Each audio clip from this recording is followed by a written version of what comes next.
Welcome back to Poetry and Police.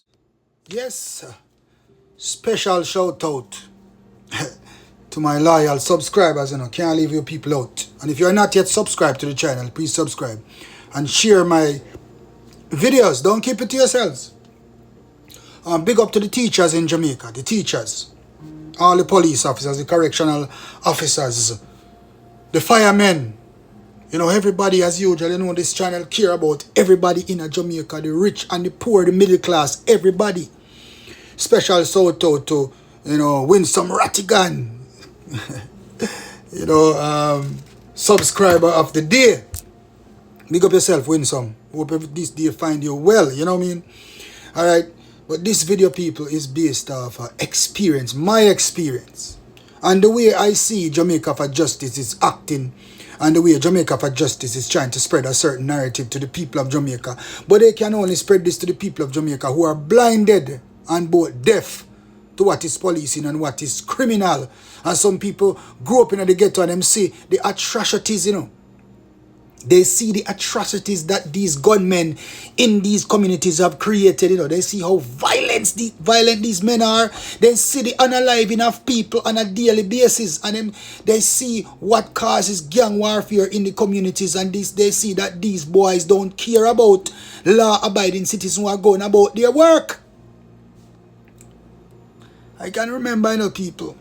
Because sometimes it pains my heart, My best friend, a youth by the name of Snaggy. Snaggy, we were going on a trip. And Snaggy came on Walton Park Road. He lived on Wellington Road. And he left his shoelace. And went back, run. The bus was ready and Snaggy ran out of the bus. Run over by Wellington Road by his house to get his shoelace. And when Snaggy went to his house and was in there taking up his shoelace, I remember there was a boy by the name of Yai, and certain other gunmen were involved in gun warfare and firing shots wantonly, did not care about anybody else who was caught in the exchange of gunfire. And in that ordeal, Snaggy, who went for my best friend, who went for his shoelace, was shot, was unalive, one bullet to the head, crossfire. Wouldn't even call it accidental shooting, crossfire. My friend was cut down for going back for his shoelace. And what came of it? Nothing. And nobody was arrested and charged for these things. That's why I say me hate gunman.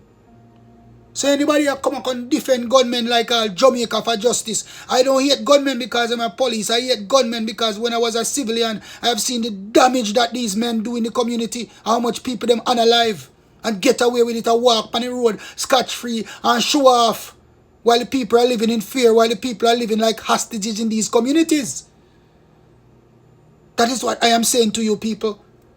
And that the Jamaican people should lose all interest in Jamaica for Justice because they don't care about the Jamaican people. All they care about is politics. And what they're doing is nothing but political.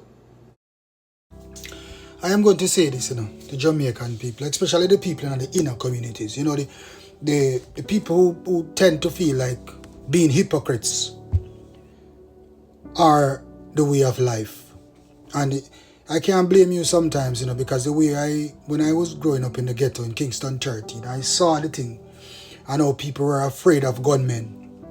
That people fail to recognize what is the truth. That people lost their sense of purpose to realize what is the truth. And some people don't even know what is the truth anymore because they live the life for so many years. When I was living in Kingston 30, I gotta tell you this straight up. The amount of man who see throw down by the wayside, the amount of man who see mash up on the roadside, gunshot in front of my yard gate.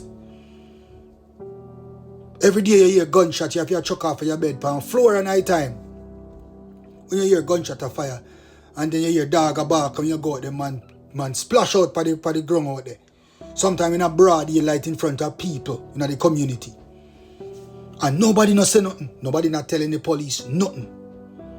And everybody in the community know these gunmen who are doing these actions. Everybody know them.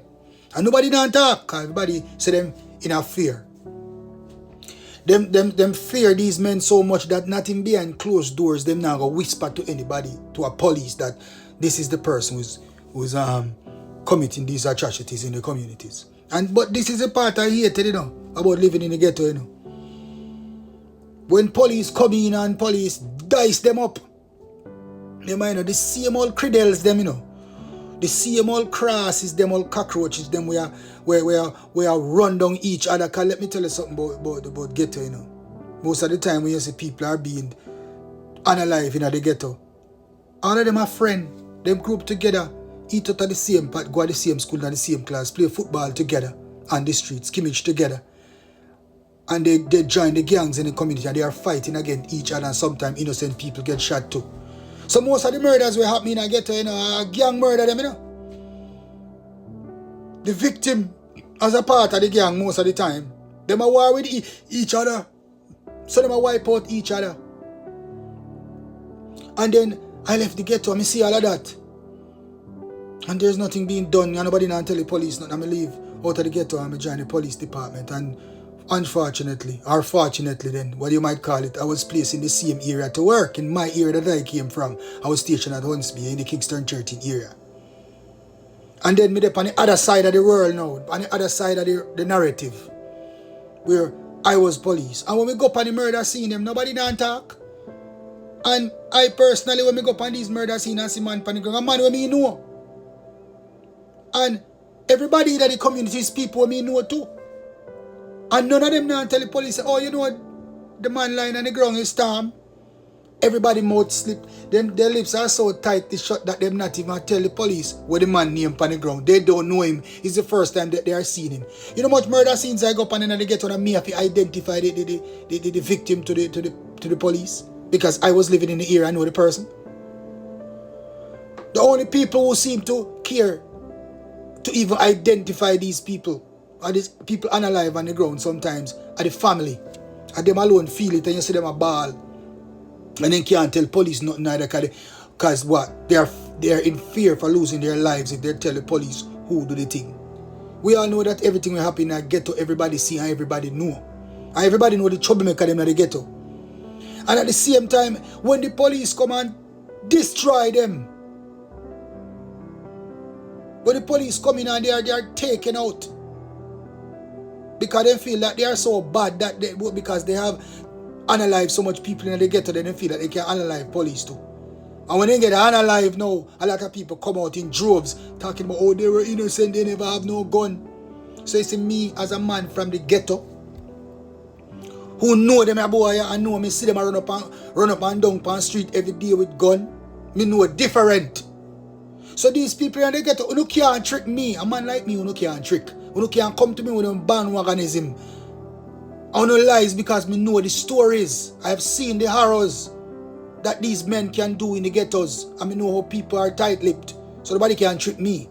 So a lot of people are saying that, oh, there's a lot of questions about. So when police unalive these gunmen, is it better for the country? Of course it's better for the country. Me no want no old cockroach we run up and down, we are sort out people. You see the thing about it, people don't believe in justice overall, People believe in self-justice. That means if enough of them family get dashed away, them not have nothing to say. And if enough of them family get dashed away, they not nothing to talk about it. Once another man down the road, father must drop out or sister drop out, they don't have nothing to say. But wait until dear sister and brothers drop out. They have a different thing to say at that time. Because of them I feel it now.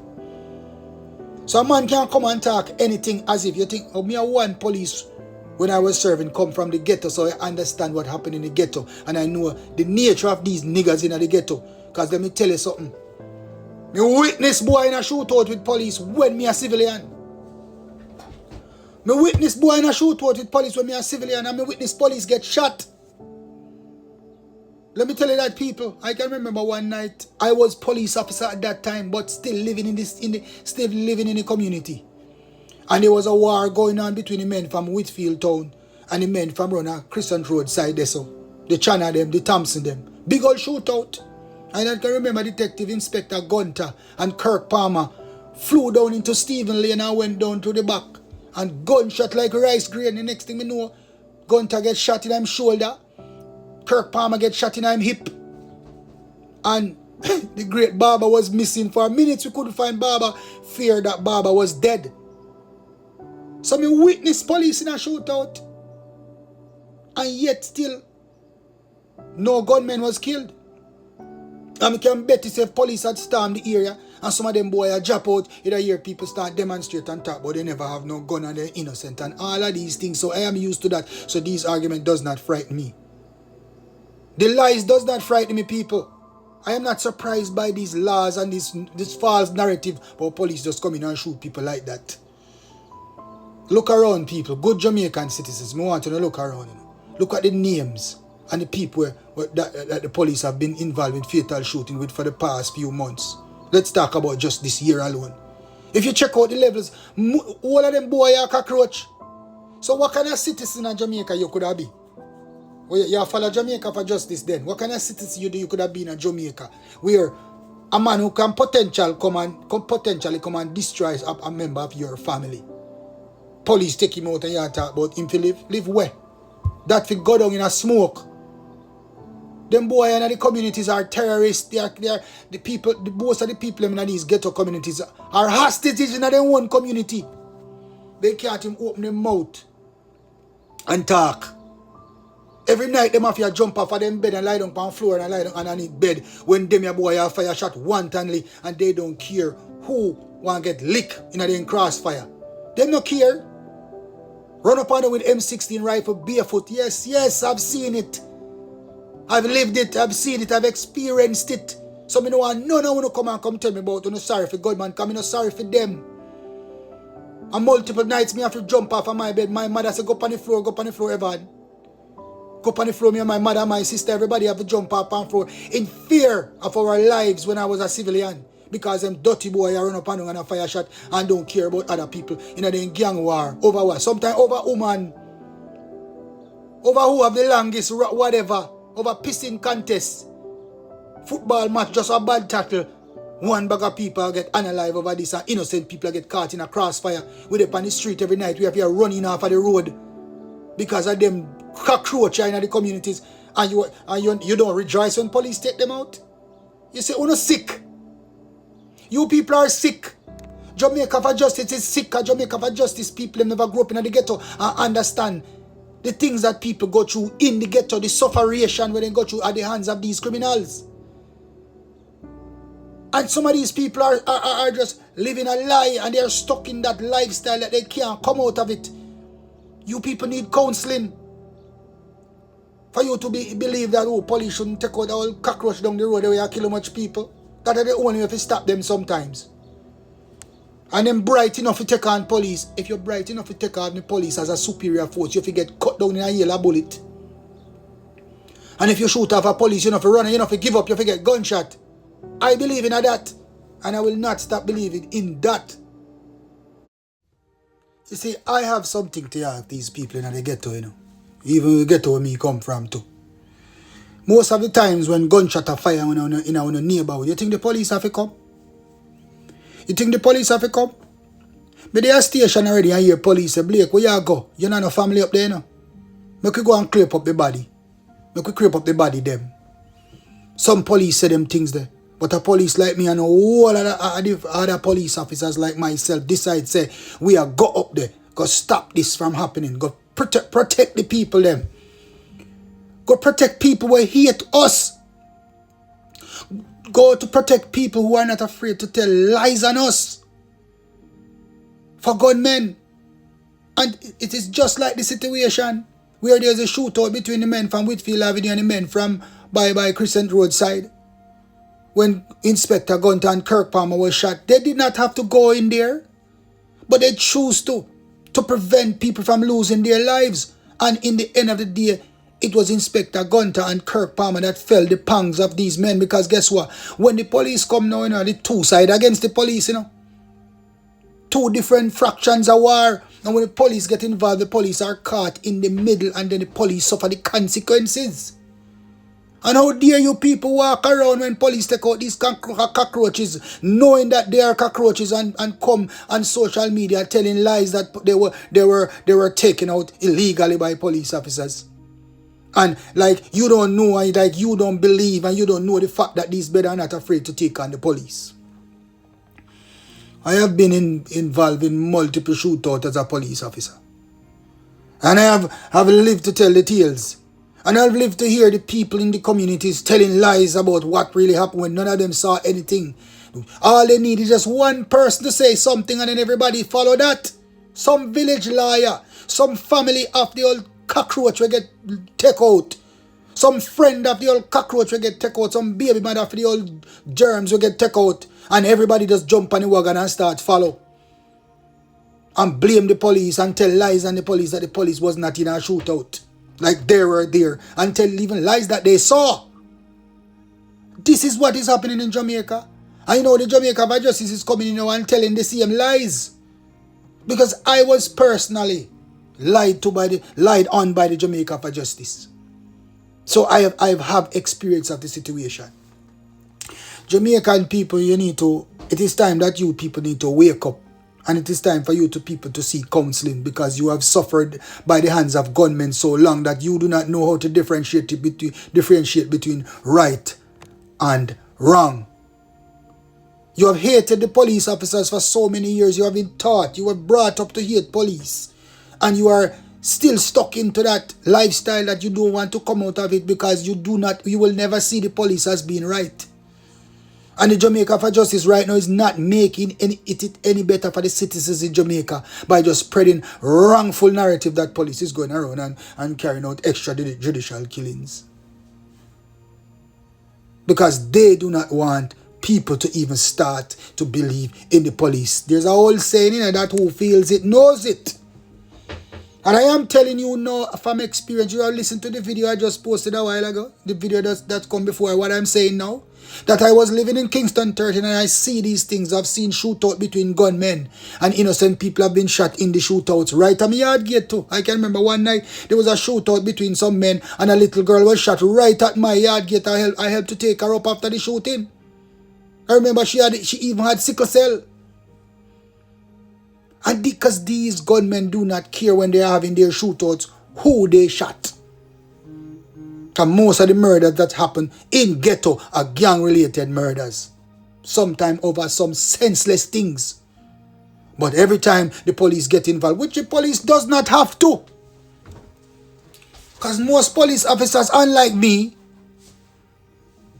who had friends and families living in Kingston 13 area. Most of the police officers at Huntsville did not have any friends or families in the Kingston 13 area. So they don't have to come and risk their lives for these people because they are not their families or their friends.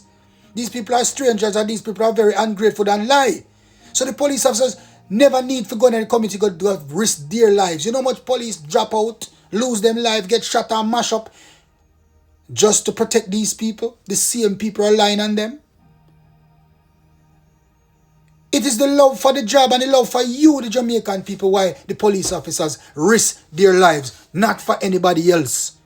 So we don't need to run a Jamaica for justice and put them in them place and tell them to leave our country and allow the police to do their jobs and allow the police to take out the cockroaches that are infesting these communities.